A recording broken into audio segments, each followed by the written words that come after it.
I saw Mommy fleeing from Santa Claus. This is your festive look at the new NECA Toys Gremlins Ultimate Santa Stripe with Gizmo.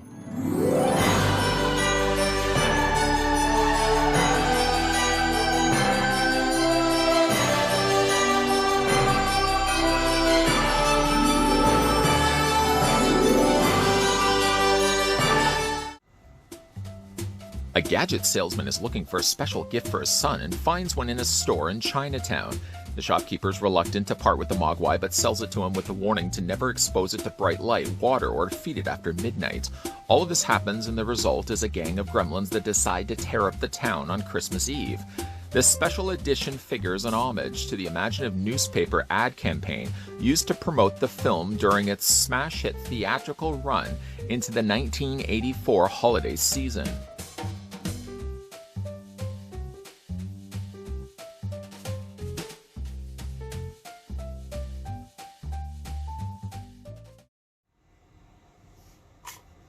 Deck the halls with mass hysteria.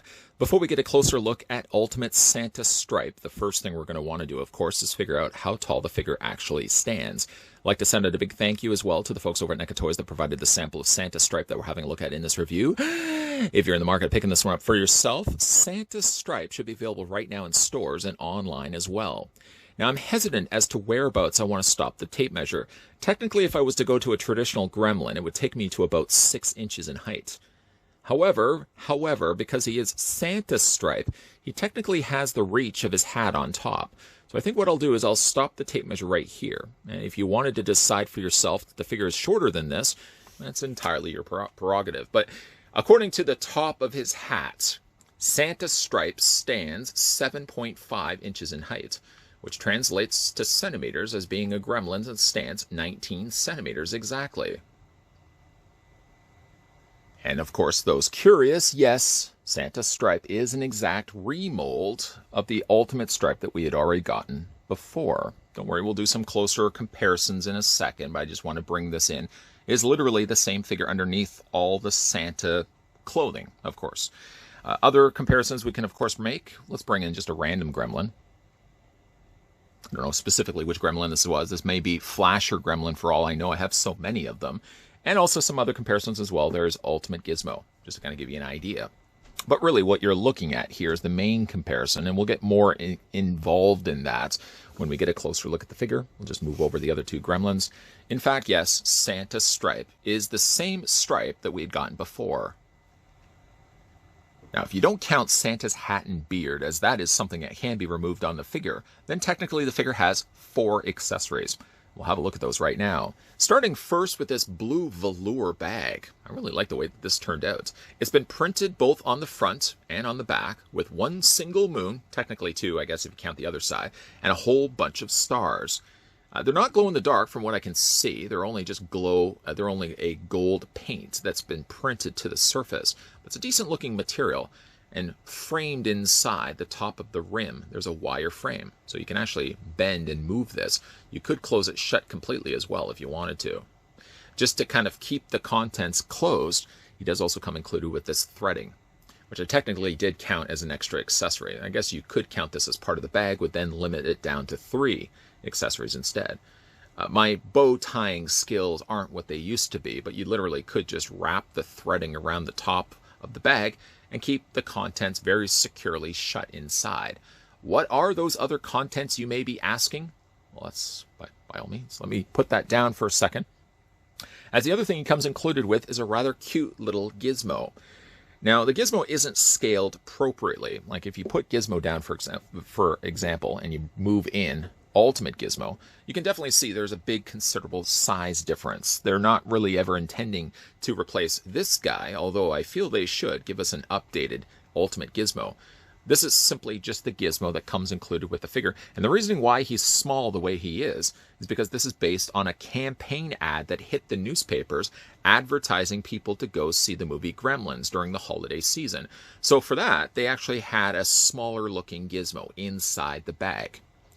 He is actually poseable, which was really surprising to me.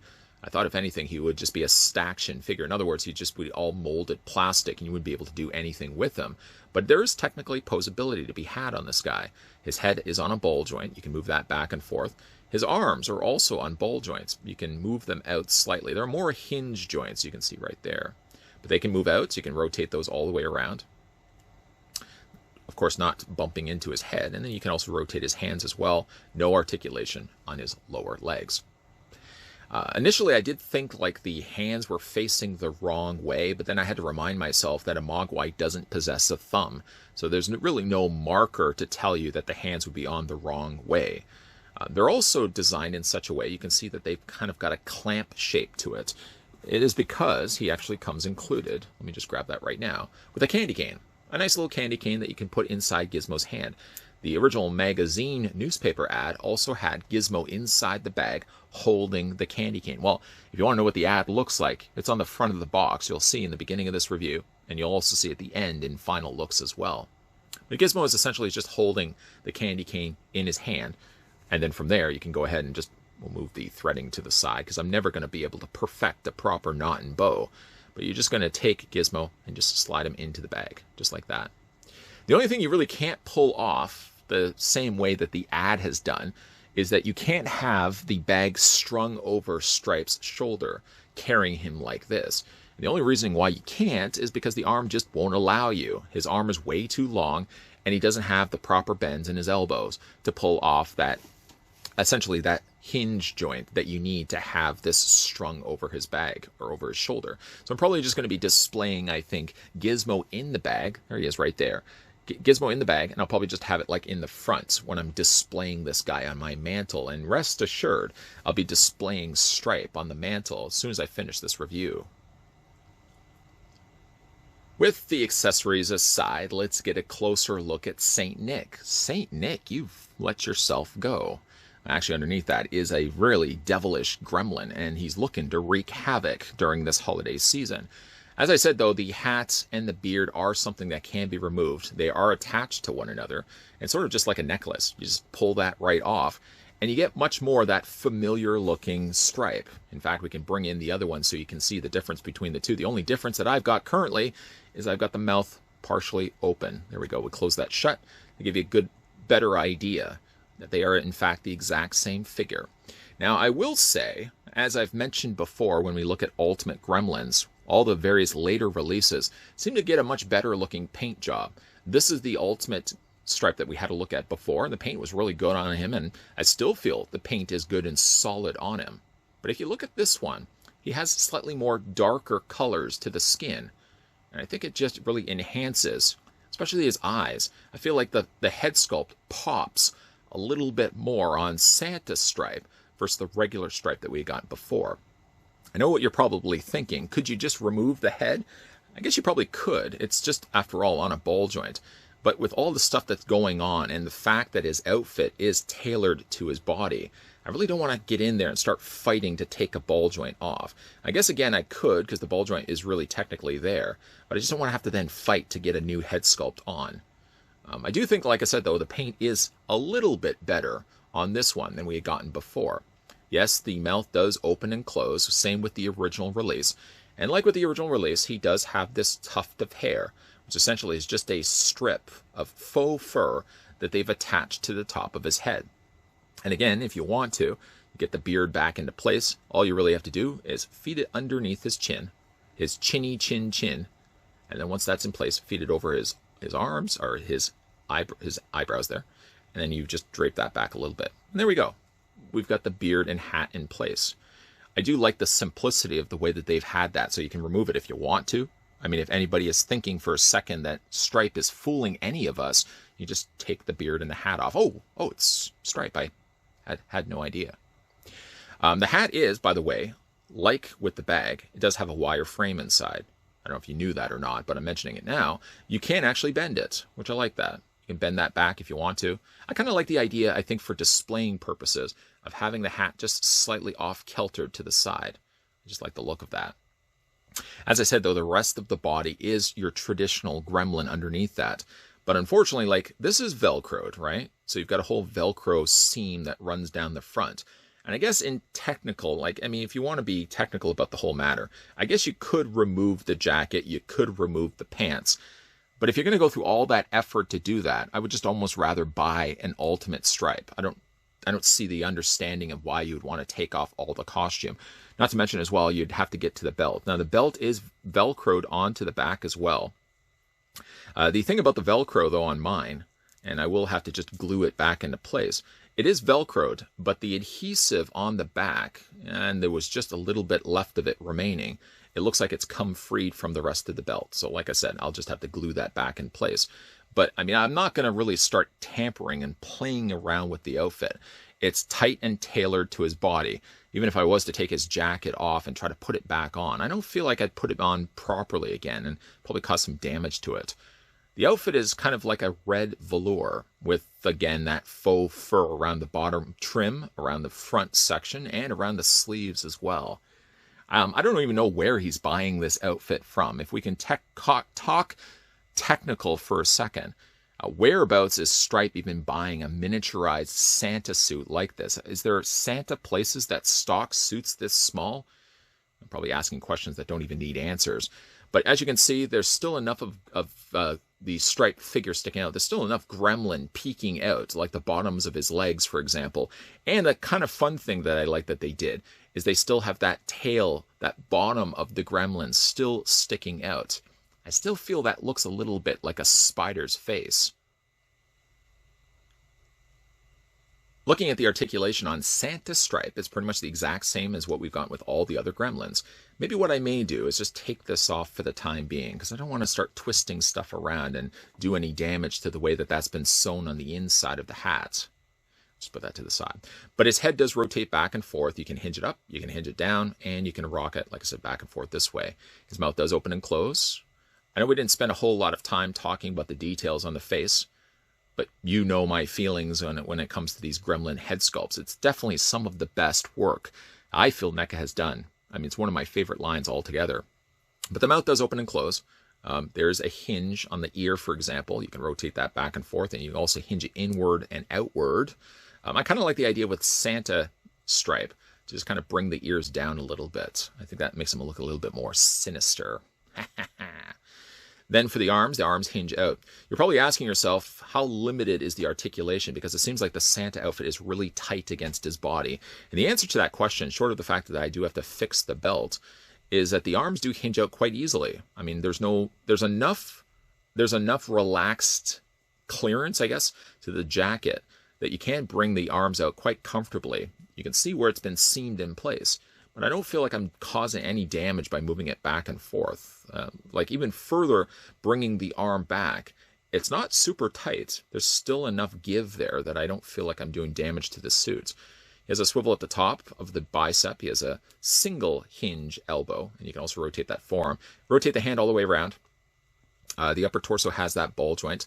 Disappointed again, like the Velcro, just you can see there's the two halves of the Velcro. It literally, I think it may have even been stitched in place, but you can see there was just literally one loop left holding the belt in place. I mean, I probably could just simply sew it. There, see right there, there's the one bit of threading that was holding it. But I think what I'd rather just do is just glue this in place. Get like a fabric glue, for example, and I think I'd glue it in place that way. The upper torso has it on a ball joint. The legs split out. You can go forward and back on the legs. He has a bend at the knee. He does have the lower hind leg articulation that you can move forward. And as for the feet, you can rotate them all the way around, hinging them up, down, and rocking them back and forth. I think the only thing that Santa Stripe is going to be asking for Christmas this year is, of course, City Chaos and perhaps a new Santa's belt. The only thing I need to really fix on the figure. The rest of the figure turned out quite good. And even though technically, we'll move this guy over again, even though technically we already did get ourselves a stripe, I do love the fact that NECA is playing into these ad campaigns. Similar to the Back to School campaign that we looked at with the Ultimate Back to School Gremlin, we're also getting the Christmas time rush. People looking to go to the theater during the holiday season, and during that time they advertise going to see Gremlins. It's cool the fact that NECA Toys is playing into that ad and giving us an Ultimate Santa Stripe as a result of it. With a little bit of glue and a little bit of time, Santa Stripe's belt is back to working order. And even though St. Nicholas's jacket and belt are attached only by Velcro, I still don't feel inclined to want to start stripping them down. I mean, I already have an ultimate stripe. And for anyone that never got a chance to pick up the ultimate stripe, I don't think they would want to be getting a Santa stripe and then start undressing him. You can do that if you want, but I think the way that NECA has tailored the outfit so snug as a bug to his body, I would just leave it be. Go get yourself an ultimate stripe instead. Whereas the other Gremlins have made appearances all year round on my collection shelf, Santa's stripe will be assigned a special place on my mantle during the month of December. And I don't think I'm probably going to have him out all year round, simply because he's so holiday specific. When it comes to, of course, his accessories, he gets a nice little cute gizmo with a little candy cane that he can hold in his hand. Here in Final Looks, I've simply just got the gizmo sitting on his own. He's too small, of course, to fit in your regular collection, but he's ideal for fitting inside of Stripe's bag. And again, looking at the artwork on the front of the box, you can see this is the original ad. This is what you would have saw in the newspaper back in the 80s, advertising to go see Gremlins during this holiday season. I just wish I could actually have pulled off this look. The length of the arm, as well as the bend in the elbow, just doesn't accommodate having Stripe actually strunging the bag over his shoulder. That would have been a nice look. You just can't pull that off. I guess you could probably dismantle the figure and then just bend his arm up. But again, what are you going to do that for? Why are you destroying figures? Instead, I'm probably just going to have the bag sitting in front of Santa's St. Nicholas's lap, and I'll just have Gizmo peeking his way out. One thing I did want to mention about the artwork on the front of the box is that you'll notice that specifically Stripe, not so much Gizmo. Gizmo probably could have been a little bit darker of a color, but Stripe is a very notably green-colored gremlin. It would have been interesting if they had actually painted this particular Stripe to be closer to that mint green that you're seeing on the front of the box. The only downside to that, though, is that he would then stand out with the rest of your Gremlins. And I get probably why they didn't do that. It was so that you could have this particular Stripe with the rest of your Gremlins. If he was a different color green, he would stand out like a really gross Gremlin thumb. And their Gremlins' thumbs are really quite gross. Let me know what you guys think down below of the new Santa Stripe Ultimate figure. Again, a big thank you to the folks over at NECA Toys that provided the sample that we had a look at in this review. If you guys are new to the channel and liking the content you're seeing, consider the idea of hitting that subscribe button down below. And of course, turning on that bell notification. Keep your peepers peeled as well. Not only to the holiday season on this channel, but all the rest of the year as well, because Monday to Friday, 12 p.m. and 2 p.m. Eastern Standard Time is when you'll find new videos popping up, and there's going to be tons and tons and tons of NECA reviews lined up and coming your way. As always, guys, thanks for watching, and I'll see you next time.